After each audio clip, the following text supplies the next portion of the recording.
What's going on, YouTube? This is Zaire Dennis with Inside Discussions. I really didn't need to wait that hard for this intro, but whatever.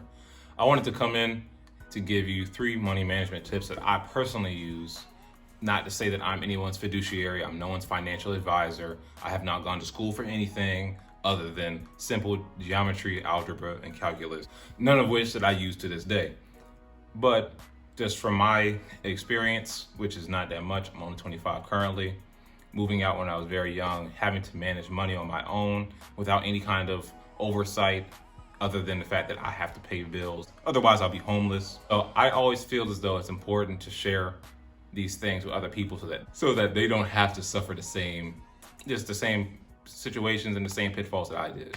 If you can't assist somebody else from falling into the same traps as you, then you're not really doing your job. The first money management tip or lesson that I had to learn was delayed gratification. And that is something that is extremely important because instant gratification is something that has become so common in our generation, where you have DoorDash and what is the thing called? Postmates? Yeah, where you have DoorDash and you have Postmates and you can just have food brought to your door. Granted, we had delivery services before, but that just feeds into so many other things that there's an app for that. We don't really have to go that far or work that hard to really get anything nowadays. Everything's at our fingertips. Everything will be brought to us.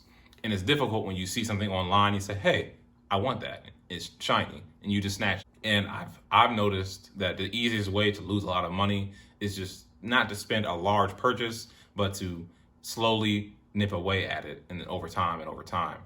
You know, rather than a house being hit with a wrecking ball, it being eaten up by termites.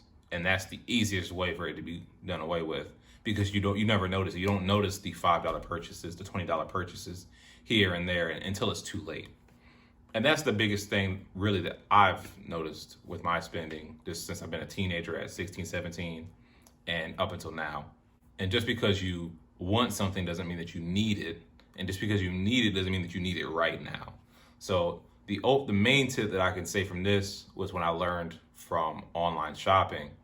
So with online shopping, what I do right now, actually, what I do to this day is if I see something, I go online shopping to eBay or to Amazon, whatever. And instead of buying that thing that day when I see it, I'll add it to my shopping cart or I'll add it to my watch list. And then I'll just let it sit there for a week. I'll delete the app, whatever I have to do. At this moment, I don't have to delete the app like I did before. Before, I had to delete it because eBay or Amazon would send me notifications, and then that would increase my urge of wanting to buy that thing. But now I can just ignore it. Waiting about a week, 2 weeks, and then going back and looking at the list again. And if I still feel that strong desire that I really want this thing, I'll buy it if I have the money. That helps me to stop buying things off of impulse. Because by the time I come back, sometimes I just forget that I even wanted the thing. I forget that it was in my shopping cart. I forget that it was on my watch list. And there, the desire for it has kind of, went down. We do that with a lot of things. We do that with food. We order food, and now that we have it, I'm not really hungry for that anymore. We buy clothes or we buy things for our house. Well, I really don't need that anymore now that I have it. We do that with people. Now that we're with someone or that we have someone, I don't really want them like I thought that I did. So that mindset was something that I had to really grow into and to learn.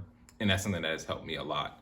And that's helped me to really slow up my spending when I'm going online, because I can buy suits, sneakers, shirts, jeans, anything that I want, I can buy it online at Amazon, Walmart.com, eBay, anything that I want is right there on my phone. 2 is for myself, I had to make sure that I was not embarrassed to look for deals. My parents made sure that we were not that prideful, and you can't be broke and be prideful. Those 2 things don't go together. Some people try to make it work, but you can't do it. So don't be afraid to ask, don't be afraid to go couponing. Don't be afraid to ask for deals when you go to a store. And don't be afraid to go to stores like Goodwill or Marshall's or Ross or whatever the equivalent of that is wherever you are.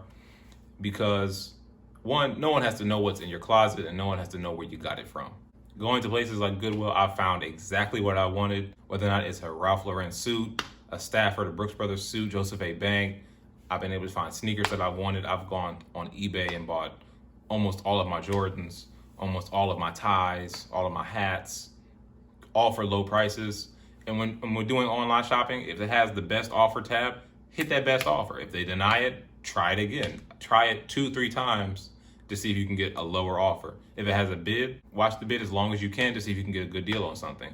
Keep looking for deals as much as you can, because you're trying to save that money, and that's what I look for when I'm doing things. Granted, there is a time to where you need to spend a lot more money on something. It's going to be a much higher quality, but depending where you are, depending where I am in my life, and depending on what I'm trying to get, it matters that, okay, I really want to save a lot of money on this versus going out to buy a $25 tie or going out to buy a $300 pair of shoes. There's a time and a place for me to spend $1,000 on a suit, or $20. I've gotten some suits for $20. Beautiful suits that I still wear to this day. It just depends on where you are in life, where I am in life, to where I will choose to spend that money. But be very willing to let go of pride and to look for deals and discounts. Will make sure that I look nice and my pocket looks nice as well.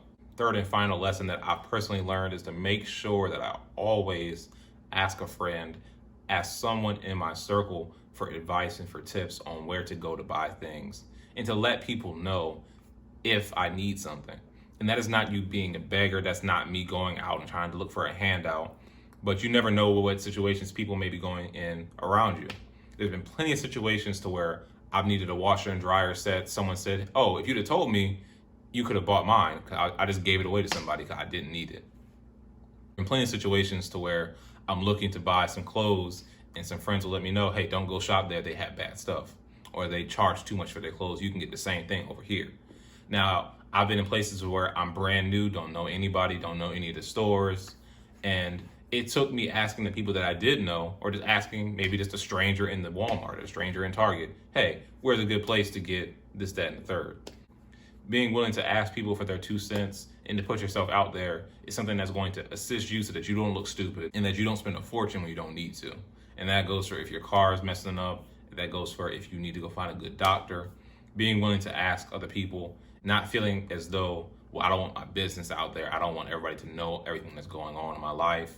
But it's important to have a good community and a good support system. Now, if you're the redheaded stepchild that no one loves, then hey, then you might not have that. But the vast majority of people do have some kind of support system or community around them, whether or not it be your congregation, friends, family, football team, cheerleading team, whatever, that you can ask some sort of advice or support from. So those are some of the things that I've learned, some of the mistakes that I've had to make of either impulse buying, not looking for the best deals, and not remembering to make sure that I ask people and get advice on when to buy things and where to buy things. So I hope that any of those things can help you, even if it's just one thing that maybe you didn't think about, then that's awesome. I'm glad that I was able to assist you. And if these are all things that you've already thought about, that's awesome. Then I appreciate you making it this far in the video anyway. If you have any tips and tricks, any lessons that you learned, make sure to leave them in the comment section. Share them with somebody else. Make sure that you like, comment, and subscribe to this video if you have not done so already. I'm very confident that you'll make sure that you do that to help me out, so that I can know if this was good content that you enjoyed, if there's anything that I need to work on, whether or not it be the background, the lighting, the camera quality, anything like that. My speaking voice, can't help you with that. If it's anything really. So all of those comments, all those critiques are very helpful, and they help us to make sure that we push out really good quality content for you to enjoy. I appreciate you checking us out this week. Thank you so much. It means a lot to me, and looking forward to seeing you next time on Inside Discussions. So I always feel as though it's important to share these things with other people so that they don't have to